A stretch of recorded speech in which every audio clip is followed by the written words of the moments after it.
Hello, my name is Jimmy Hodges. I'm the interim president here at Calhoun Community College, and I'd like to welcome you all to the 13th Annual Fall Student Success Symposium. Calhoun's vision statement is success for every student, and we are working very hard to make sure that we are committed to that statement. Our program theme is On the Road to Student Success. We hope you will give college your best shot and stay focused on achieving your goals. Statistics and history have proven that the more you learn, the more you earn. We are always looking for ways to make sure our students are successful. We believe a good education is one of the best investments that you can make. Recently, we implemented a new scholarship program for our technology programs. We have tutoring available for all students as well as mental health and career counseling. In fact, our Career Services Department will assist you in finding employment and other resources to help along the road of your journey. I want to encourage you to take advantage of all the resources that Calhoun has available to you. My personal vision of student success is that you will receive the education and training needed to meet your goals and to make your dreams come true. While at Calhoun, please stay engaged by participating in extracurricular activities. We have many clubs and organizations and intramural sports. Feel free to visit the information tables before you leave today. I'm excited that I'll be seeing you around campus this fall. I look forward to talking with you at our Meet the President meetings, as well as our Welcome Back Party and Lawn Party events, just to mention a few. Please let me know if my office can ever be of assistance to you, and welcome to Calhoun, and I wish you a great fall semester and Calhoun experience. Go Warhawks! Well, good morning. My name is Mark Brandon. I'm the Dean of the Huntsville campus for Calhoun College, but I'm going to be our moderator for this morning's panel discussion on student success. It's great to see you here this morning. I love all the health students in uniform. That's great. If you're in one of those health classes, raise your hand up. Give yourself a big hand right now. You're real easy to see. That's why you should never go to the bookstore and cause a ruckus, because they'll call me right away and tell me what program they were in, right? So what is student success? Now, that's what I want you to answer this morning. I want you to answer that question because success changes between each and every one of us. Maybe success is just passing Nursing 112 this semester. Amen? There's somebody's success story. Or maybe success is graduating that paramedic program with your AAS degree. Or maybe it's transferring to that four-year institution. Whatever it is, student success varies between each and every one of us. You know, I was a graduate of Calhoun Community College a long time ago. And I'm kind of funny because I was a first-generation college student. The interesting part about that is my 2-year degree took me 7 years. And can you believe it? I'm a dean at this college now. You know why? Because my definition of success changed over and over again. I would accomplish something, and then the next vision of success would pop in my mind. I got my AAS and EMS. Come on, paramedics, let me hear you. Oh, that's sad, guys in red, you stand out. We all know who you are, we're all looking at you right in the middle now. But I stayed with it. And then I went back to school, and then I decided, you know what, I had to get that 4-year degree. Then I had to go back to graduate school. And so my idea of success kept changing. Days like today are important because on the stage, we have 3 panelists that have their own success stories. And at least one of these, I promise you, will resonate with you. Listen to how they've achieved success, how they define success, and then apply it to your life as you build your own definition of success. I fully believe that you should have short-term success goals, and you should also have long-term success goals. For success to be passing Nursing 112, that's great. Have that long term of getting that nursing license and going to work.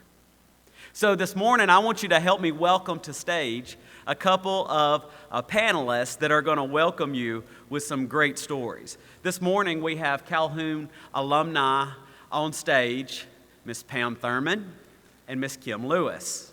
Please give them a hand.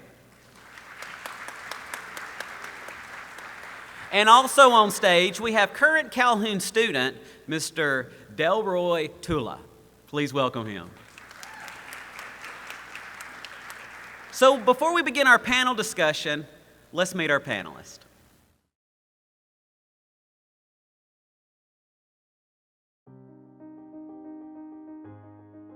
Hi, I'm Kim Cottle-Lewis, and I'm a Calhoun alumni. I had quite a few challenges while I was attending school here at Calhoun. At the time, I had just went through a divorce.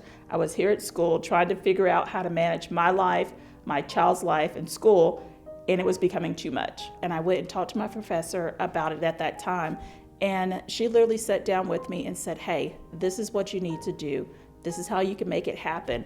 And I think it was that one-on-one personal relationship that I had with her to be able to go back and talk to her about what I was going through. But her just sitting down with me just those few minutes encouraged me, I'm about to get emotional, encouraged me to be able to succeed regardless, because had she not done that, I would have just walked out the door, and I don't think I would have came back after that. After I graduated from Calhoun, I started working full-time in the IT department at a local hospital. And with that, I was able to build my career and actually eventually turn that career into starting my full-time business. I started my company, Project XYZ, doing healthcare IT. So I took those skills I learned directly here at Calhoun and was able to parlay that into actually starting a business. Success can mean a lot of things to different people. To me, it just means being able to provide for myself, my family, and to be able to give back to the community. So it's different for everybody. I don't look at success as making this big, gigantic salary or doing all these wonderful things. It was truly being able to provide for me and my family, and Calhoun's degree offered me that opportunity to be able to do that.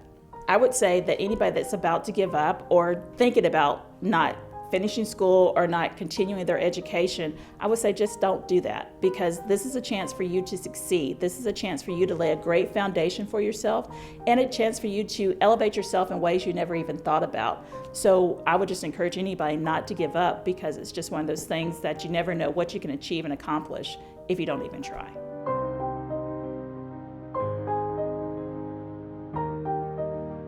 My name is Pamela Thurman, graduated from Calhoun College. I am now employed at Calhoun in the financial aid department. When I finished the 11th grade, I decided to get married instead of going to my senior year, which was a big mistake. I had this idea that I was a bad person because I had never finished high school.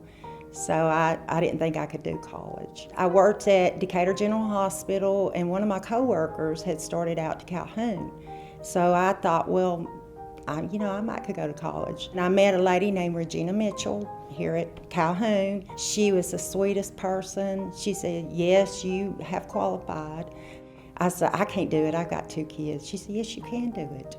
You can do it. Before I left there, she had me registered in classes for the fall, and I never looked back. But had Regina not been so sweet to me, so nice to me, I would have never went to college. That one day changed my life.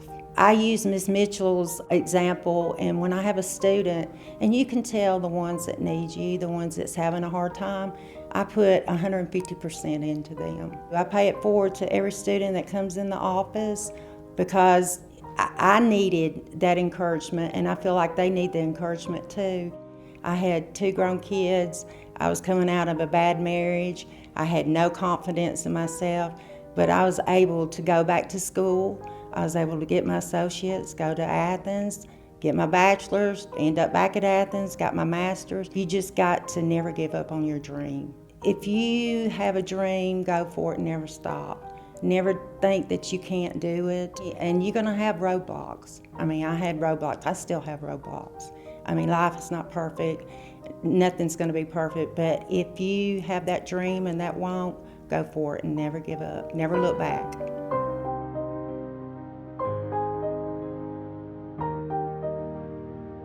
My name is Delroy Tula. My majors are machine tool technology and additive manufacturing, and I'm a current student here at Calhoun. As a family, we were doing everything we could to get by, and everything was going south. Especially with COVID, you couldn't go anywhere. There wasn't anything you can do. In the midst of all that, here I am worrying about college. The emotions from kind of missing my friends and not missing out on the rest of my senior year. All of that, there was really only one option that I had there, which was to slow my roll and stop and consult my father. I had to pray. I had to calm myself down and get to a place where I could think, because this is one of those things where you keep going in one direction, you might end up worse off than you are. I found some peace in the mess. I was able to laugh and smile again. I started being able to build my way back up with the help of everyone around me, my family, my counselors, even the staff here at Calhoun did a great job taking care of me. I didn't really know how I was going to get into college. I had everything set up for me, and then I found out that the direction I was going wasn't for me. It was hard to step away from because I was worried not only about burning bridges, but if there would be any other opportunities there for me. I ended up finding a program that worked for me. So I joined that program and it got me into school. And then after the first semester of college, I was approached by one of my instructors with an opportunity out on Redstone Arsenal to work. And so that opportunity actually happened to turn into a co-op program. I'm still building my life, still building my career, but it could have gone a whole different way. I could have been in much worse shape than I am. It's amazing how much love can do for you. It's amazing how much support can push you into a place. Success for me means still making progress. When things don't look like they're going your way, you're not on top of what you think you should be on top of, don't give up. If it's where you're wanting to head, if it's your passion, then giving up is only gonna dig you deeper in that hole when you think you've hit rock bottom. Stay on it, you keep your head forward, you look down that very thin, dark tunnel and wait till you see some light, it'll show up.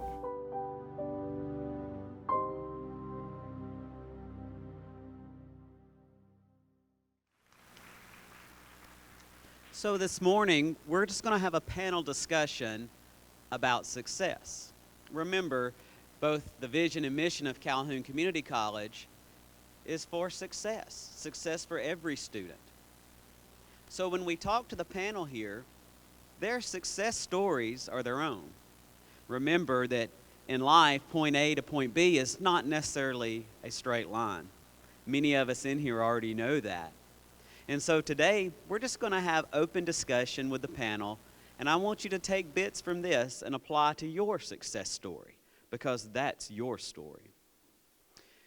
So panel, did you have a semester while you were here at Calhoun that you ever wanted to quit, but didn't? Absolutely. Go ahead, Pam, tell us about it. There was many times, especially after I got to Athens, because it was so much more detail that I just thought I couldn't do it. Just could not do it. But like I said, I kept thinking about what Regina had told me, and I just kept on. I knew what I wanted to achieve, and that's where I went. There's definitely those, I think it was probably a couple semesters when you're trying to go to school, go to work, take care of family, and do it all at the same time. Sometimes school would take the back seat just because the family and work seemed like it took priority. So it was one of those times where you're like, okay, how can I juggle all this and keep it all going, but still continue to go to school? So you just had to get your mind right to realize that school was just as important as those other two so that you can get to that next level. Right, and I think it's quite the same for me. Finding the balance between school and family and work, and even just the things I enjoy doing, because, me time was important too. All of that began to be stressful, and everything that's supposed to be good, everything that I was supposed to be looking forward to, became like a cloud over my head. So I did have a semester where I wouldn't say I thought about quitting, but more so I was worried if I would make it. And I was able to get through that semester. Just like I said in the video, it was, the love and support of the folks around me telling me, hey, you're doing a good job, just keep going at it. You may not be thinking that you're doing the best that you can do, but you are. Everything that you're putting your hands to, everything that you're working towards, it's going to come to pass. And I watched that semester slowly fade out. And at the end of it, I had grades that I was looking for. I was still doing well at my job. My family, they still love me. So I ended up making it out. So. Well, I want to expand on that. So in your introduction stories, you talked about being a single parent at points in times in this. So on these semesters that were difficult, can you expand on that? Because if there's single mom and dads out in the audience today, what was your motivation to be successful through that? It was because I wanted to set that example for my child that I could do this and to show that that was the next step you need to take. But it was also one of those where you wanted to make sure that you were doing a good job. I mean, that was that internal thing that you've accomplished something so that you can feel good about yourself and know that you're set in a better world, because once you get your degree, you can get a better job, you can do more things out there in the world to be able to provide more for them. So it was just that mindset that you had to make sure you were doing what was right for you, but also for your family in the long haul. And you always want your children to have it better than you did. And you know how you struggled to make it through, and you just want a better life for them. So, and I know, Pam, you told us that Regina had motivated you. Yes. That was the person that just kept driving you. Delroy, what about you and Kim? Who motivated you just to not quit, keep going, to stay?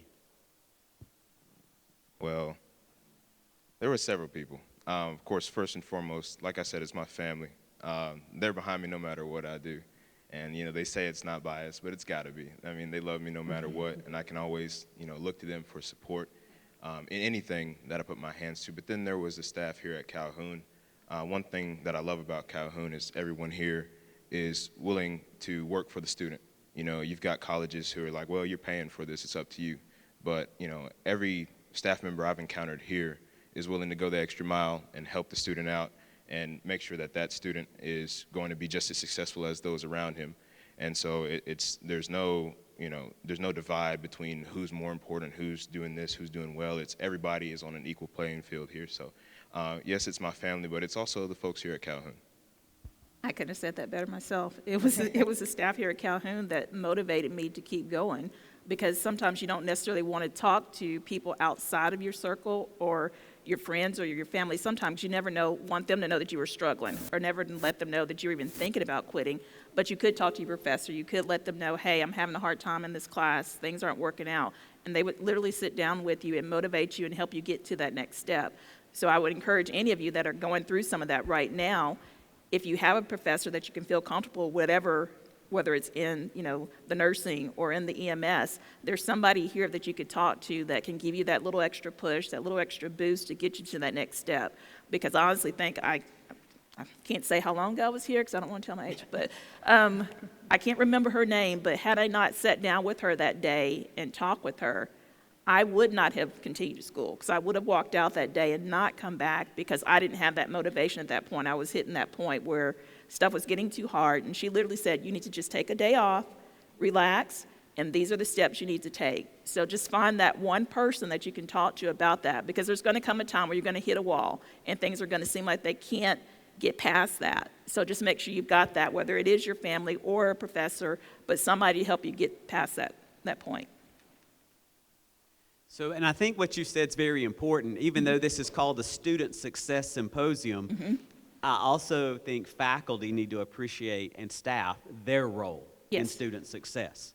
Student success, it takes a village. Yes, it does. And so the success is partly the student's role, but partly the faculty and staff's role. So to hear you echo the importance they had is important to our faculty and staff here to hear that as well. So I definitely appreciate that. So let's switch roles just a little bit, and I want to talk about the worst times. Just going over what we were talking about success, what motivated you and pushed you through the worst of times? Probably just wanting to make it, to do better. I was already feeling bad about myself because I didn't graduate high school and I got my GED.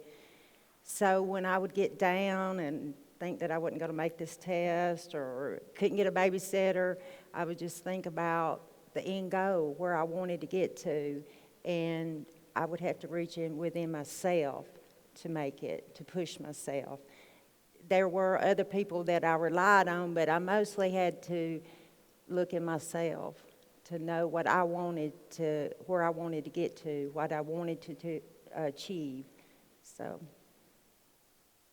Yeah, I think you covered. I mean, it's just wanting it. You've got to want to succeed. And as we said before, success comes in different things, but you've got to internally want to get to that next level. No one can do that for you. No one can study for you. No one can make you do the work. No one else can do that. You've got to motivate yourself to get to that next level. So internally, you've got to make it your top priority to get to wherever you're trying to get to, whether it's to get your nursing degree or to get your engineering or whatever that is. You've got to want it for yourself to get to that next level. You guys are definitely correct on that.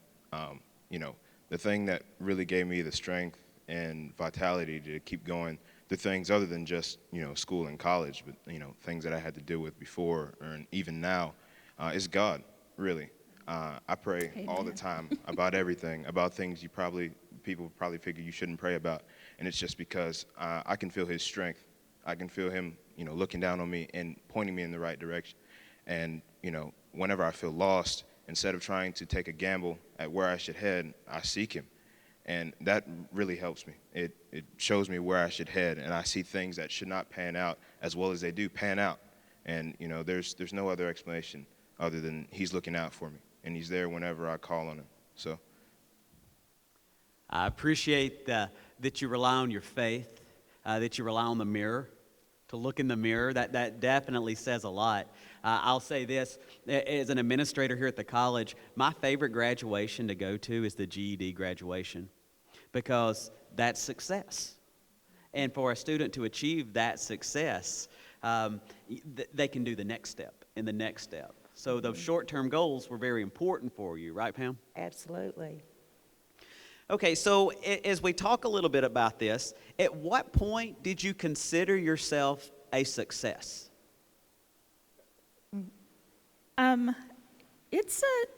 It changes. I think you set one goal and you keep going. When I was here at school at Calhoun, I was truly just looking to advance my career. Never would I thought I'd be owning a company now that actually has, over 300 employees across the whole world.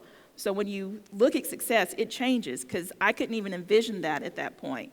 I was just trying to get through, graduate, so I can get a good paying job to take care of my family. And it just changes, and you've got to look at it as, okay, this is just one block. You've got to build it, then you've got to build the next block and put a good foundation there and keep going. So success changes on a constant basis, and you've just got to set your goals a little higher each time you're trying. Well, for me, it was getting that first job. I didn't have to work weekends, and I had benefits.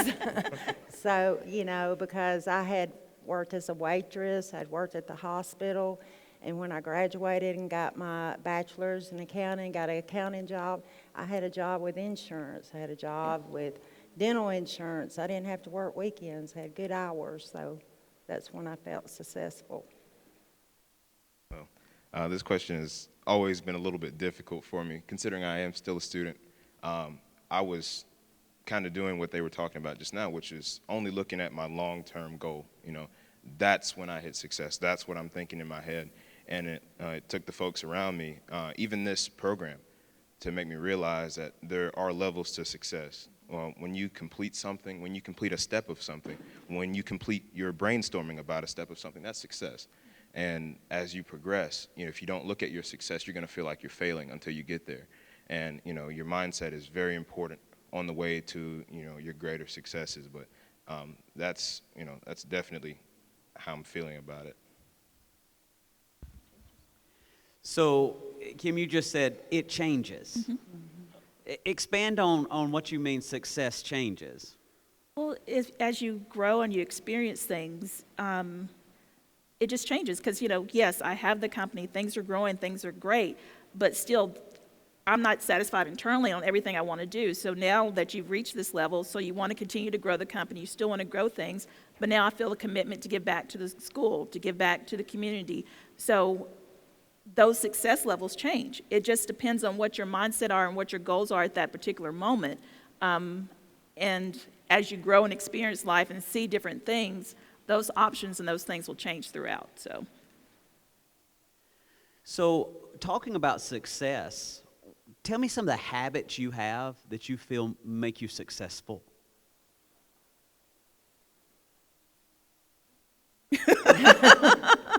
And take it back to even when you were a student here at Calhoun, and then compare that to today. What's different are there differences in how you were successful here at Calhoun versus in your career now? You said, Kim, you couldn't envision yourself with 300 employees when you were a student at Calhoun. So did your habits change, or are they still the same habits? Some of them are, I hate to say it, this little thing right here, I'm a person that everything has to be written down, detailed, and I have a task list every morning. Literally, I get up in the morning, say my prayers, do what I need to do, but I make a task list for that day. I did the same thing when I was here at school, because otherwise I am easily distracted. So if I don't write it down or I don't notate it and put everything in perspective, sometimes things get lost and don't get done. So at the end of the day, I literally check my checklist and make sure what I got done and what I didn't complete, it gets put on the list for the next day. So that was something I started years ago, and it still works for me today, because that way I know I've made accomplishments, and at the end of the day I can say, oh, good, I did this. Or there's days I'm like, man, I didn't get anything on my list done. So it's just one of those things that it keeps me organized and keeps me accountable for the things that I had wanted to get accomplished that day. Well, I'm not having to sit up all night studying, you know. So, I'm a creature of habit. I get up at the same time. I'm 30 minutes early for work every day. I don't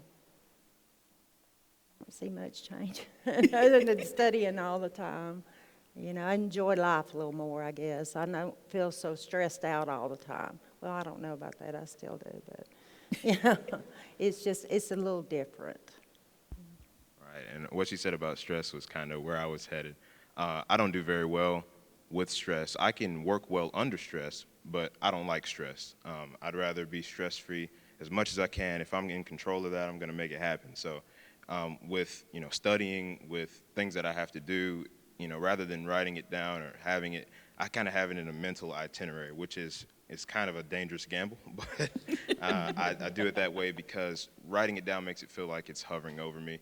Even studying, when I study loosely. If I start to feel like I'm losing focus, I don't force myself to continue to focus. I might take a break and go do something else, get my mind back on it until I feel that burst of energy. Heck yeah, I can do that. Let me go back and study on this a little bit.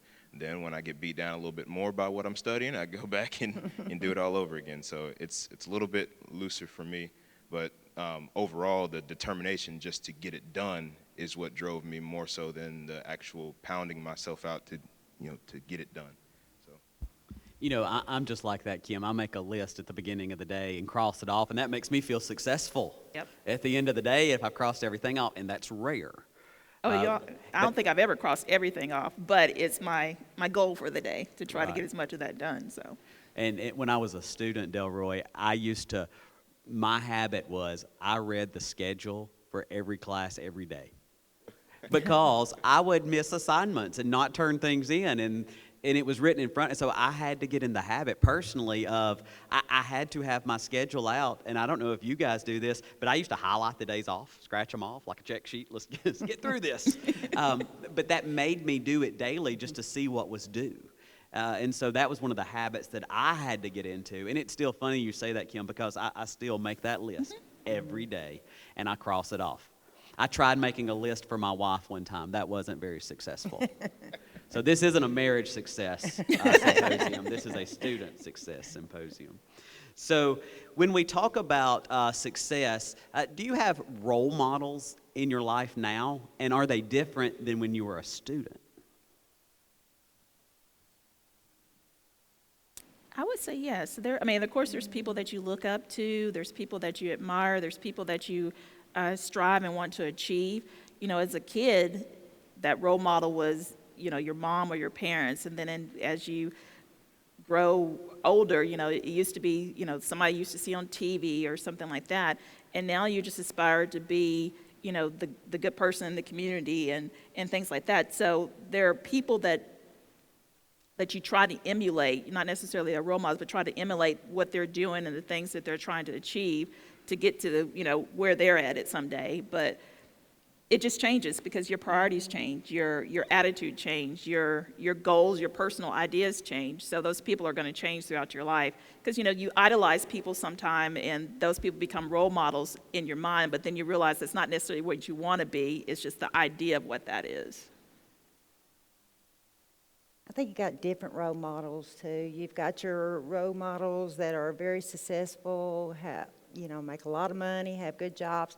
Then you got your role models of the people like Miss Mitchell that are good motivators, that encourage people. They're just good people. And I think you just have different role models. You guys hit the nail on the head, as usual. Um, that's exactly what I was going to say is, and there's a lot of celebrity role models, folks that we all look up to or at least look at. And there's nothing wrong with that. But, when you slow it down and kind of look around you, it's really the folks that are closest to you that are, your role models for the kind of success that you want to be. Because, you've got your parents when you grow up, like you said, and for me, still my parents. But then I see the folks at work who, they say, well, I didn't finish this or that in college, but look where I am now. I got the folks at work who are still working towards what they want to do or maybe running a business on the side. I got the folks who I meet in a grocery store who they've got the best attitude in the world. They've got everything stacked up against them, but they smile and they're sweet and they'll tell you about their problems with the biggest, cheesiest smile. And it's like, man, just to be that happy regardless of what's going on, that's something to hold that person as a role model for. So there's different features and traits that various people, get selected in my mind for. But definitely, I think it's more so the folks around us, the folks who are in a setting that we're in, that we can, glean from. So I'm going to change the question just a little bit. If you could have lunch with anyone, living or dead, who would it be and what would you talk about? So yeah, I went off script. I got you comfortable first. It would definitely be my grandmother. My grandmother was the best person. Very good Christian, walked to church every Sunday, even on Saturday sometimes. But she was just a good, down-to-earth person. And she always encouraged me and gave me good advice. Some I didn't take then, and some I say, I find myself repeating some of her little sayings to people. So it would definitely be my grandmother, and I would just tell her how much I miss her. That's powerful. The wheels are turning on that side. They are. Multiple lunches there. Yeah.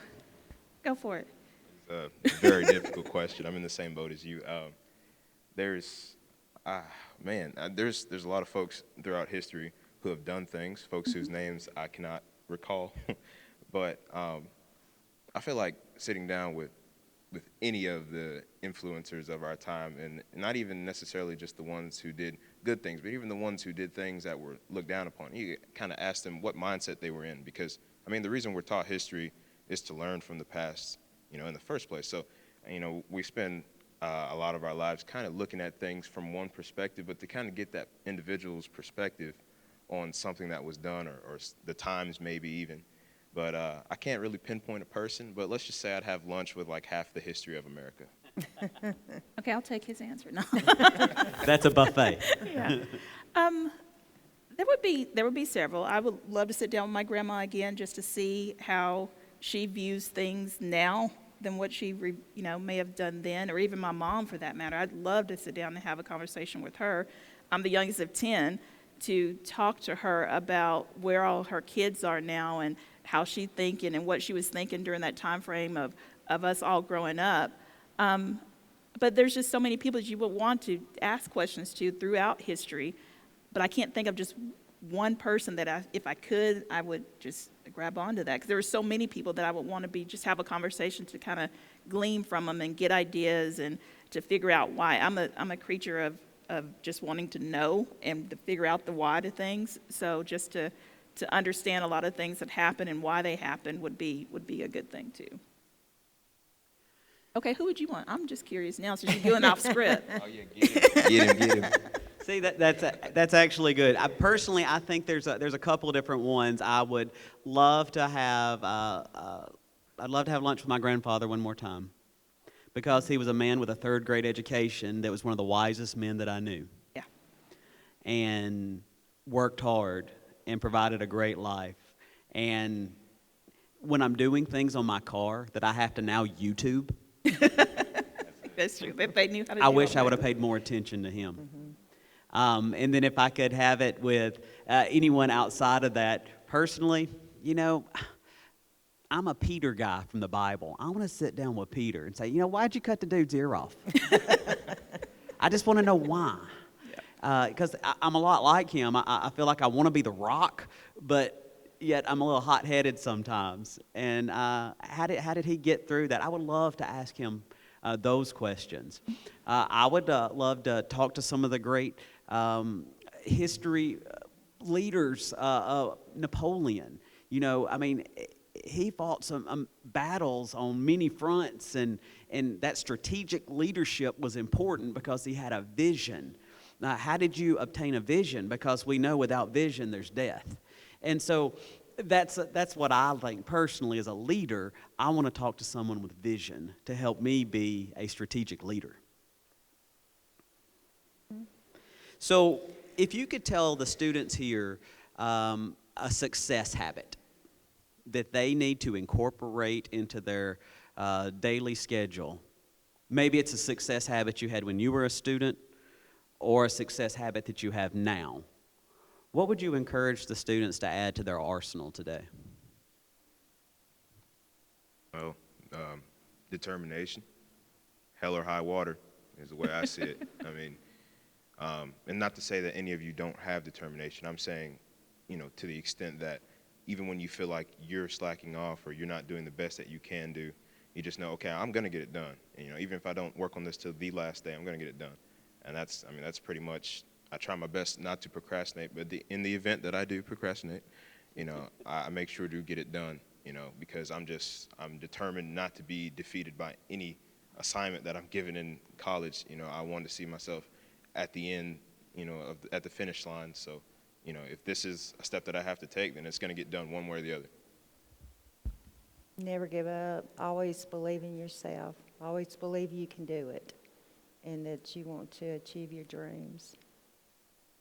And I would just say, figure out a way to enjoy the process. I think sometimes we get so wrapped up in what's going on that we don't also look at the moment and kind of enjoy the process. So one of the things I would encourage you is, while you're trying to get to your next degree and finish it up, but enjoy this process, because there's people you're going to meet here, there's things that are going to happen. So when you're trying to achieve those things, make sure you're realizing what's happening right now and enjoy this process, because I think that will make you appreciate this more. So when you get to the next step, you can enjoy that process, which will help you achieve to the next step. So just take those little goals and things that you're achieving right now and enjoy those processes. So as we start to close down our discussion today, I know a couple of you transferred on and went and got those 4-year degrees, and you're in an AAS program, so you're still thinking about what's next, because I think we always live and should live with the question in our mind of what's next. What advice would you have for the students that are preparing to transfer to a 4-year institution from Calhoun? Did you see yourself ever being past the associates? And if so, what advice do they need to transfer out? Before I graduated from Calhoun, I had already contacted the school that I was going to. I had checked in with the advisor. I made sure all the classes that I were taking would transfer. I kind of started preparing to move a year before I graduated. I knew where I wanted to go, and I made sure that I was on the right track to get there. I personally, my story is I got my associate's degree and I went straight into the workforce, and because that was what I had to do at the time. But I would encourage you, if the opportunity presents yourself, to prepare yourself to continue your education and go to the next level. But it truly depends on what you're trying to achieve, because everybody has to find their path and what they're trying to do. So whatever that is, figure that out by the time you're finishing here, so you'll know, am I ready to go into the workforce, or I'm ready to go to that 4-year school, and what I'm trying to get to while I'm getting there. So I think it's going to depend on what your story is and where you're trying to go for your next level. And Delroy, the question's going to be a little different for you, but I'm going to put myself in your shoes because I was a student in an AAS degree program, which is designed to go straight to the workforce. And that's what I did. I went straight to the workforce, but then I was like, I think I should go back. And with every degree I got, I thought I was finished. But then I got the itch to, I had that AAS, I was working as a paramedic. You're going to be working in industry. Do you think you'll have that itch? And what do you think the process would be for you? Well, this is actually one of those places where I've kind of been searching. And like I told you guys earlier, I seek him, ask him, what my next move is for something like that. And I feel like it's like you said, it's probably going to be more so an itch. Where I am now, I'm being taken care of, doors are opening, and I want to explore the options that I have. But that is also an option that, I don't want to say I can come back to because it never leaves. It's always with me. I'd say turn to, if I decide to go back or even if I need to for a position that I want to take, I would like to see it as something that I want to do, something it's not over my head, it's not overhanging, it's just, the next step into what I need to be doing. So that's kind of the way I've been looking at it, since, because it is almost coming up time for me to be thinking about that. I mean, graduation is right around the corner, a semester or two away, and that's probably going to be how I need to come about it. So what I hear all of you say is whether you're transferring to finish your BSN, or you're going to get your public safety degree, or you're a general education student transferring to Alabama or Auburn for the next step, I heard all of you say, hey, you really got to talk to that other school. You really need to talk to them early, and you really need to talk to them often. Is that what I'm hearing you say? So when you chose to go on to a four-year, what was the motivator for you to pick the school that you did? Well, I got my BS in accounting, and Athens had a good reputation, and that's why I chose that one opposed to UAH.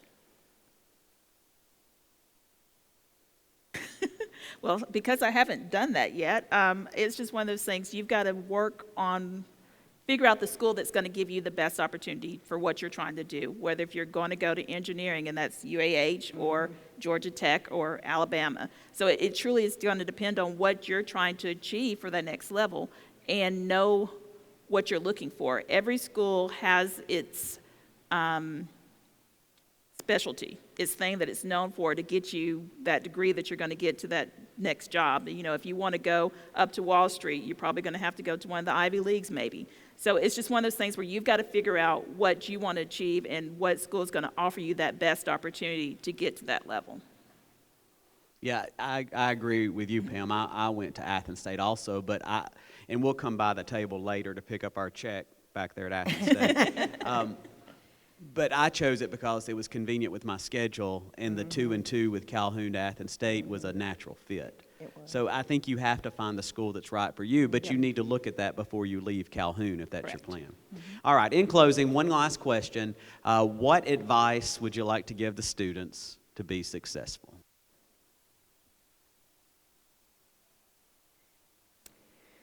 Just don't give up. Just keep trying. Just keep going.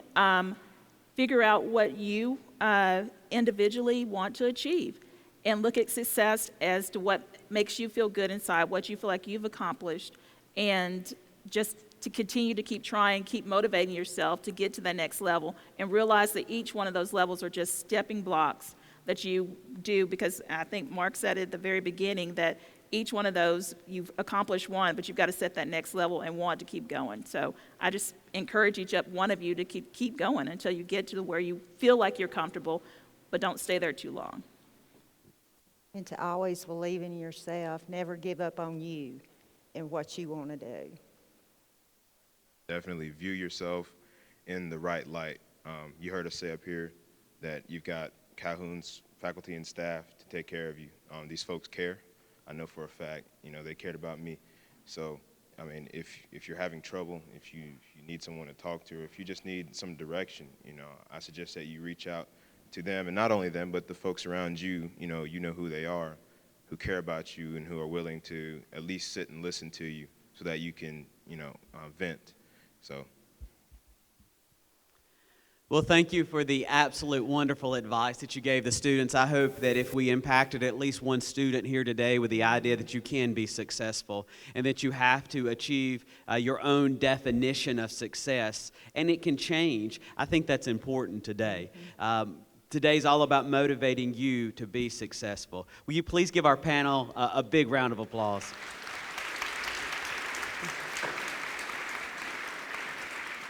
Thank you very much. And now I'm going to welcome to the podium Dr. Patricia Wilson. Thank you. It's evident that today's symposium was structured to support and align with Calhoun's vision, success for every student. And we can concur that success has myriad definitions and it looks differently for each student and individual.